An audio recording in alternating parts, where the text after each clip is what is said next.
ஏன்னா இப்ப பாருங்க ஆரம்ப காலத்துல மழை எப்படி பெஞ்சுது?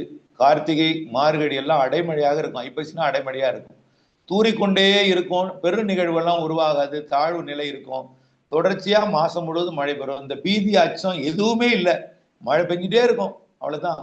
கண்டுக்கவே மாட்டாங்க, அது பாட்டுக்கு போயிடும்.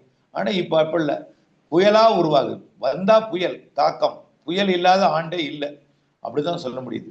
ஆகவே இப்படி மழை பொழிவுகளை குறைந்த நேரத்தில் அதிகமாக கொடுக்கக்கூடிய நிகழ்வுகள் தான் இனிமேல் வருங்காலங்கள்ல இருக்கும். காரணம் என்னன்னா, அப்போ சீரான கடல் வெப்பம் இருந்துச்சு. 26.5 டிகிரி வெப்பம் கடல்ல இருந்தா புயல்கள் உருவாகலாம். ஆனா இப்போ 30 டிகிரி இருக்கு. ஒரு புயல் உருவாகி அந்த வெப்பத்தை உறிஞ்சி ஊதிட்டு போனாலும் அடுத்த நிகழ்வு உருவாகிறதுக்கு போதுமான வெப்பம் இருக்கு. அதனால உடனுக்குடன் நிகழ்வுகள் அடுத்தடுத்து உருவாகிறதுக்கும் சாதகமாயிடுச்சு. குறைந்த நேரத்தில் அதிக மழைப்பொழிவை கொடுக்கறதுக்கு கடல் வெப்பமா இருக்கிறதுனால காற்று நீராவி அள்ளி கொண்டு வருது, நிறைய நீராவி அள்ளி கொண்டு வருது, கொஞ்சம் கரை ஏறினோடனே கொட்டிருது.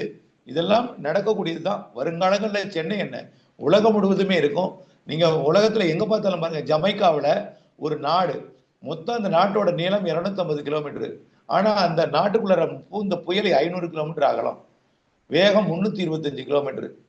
தாய்க்கு சின்னாபின்னமான அந்த மாவட்ட அந்த நாட்டில் இருக்கக்கூடிய அத்தனை மக்களும் பாஸ்போர்ட் எடுத்துட்டு போக முடியுமா வெளியில? தாங்கி கொண்டார்கள், அத்தனையும் பேரழிவை சந்தித்தது.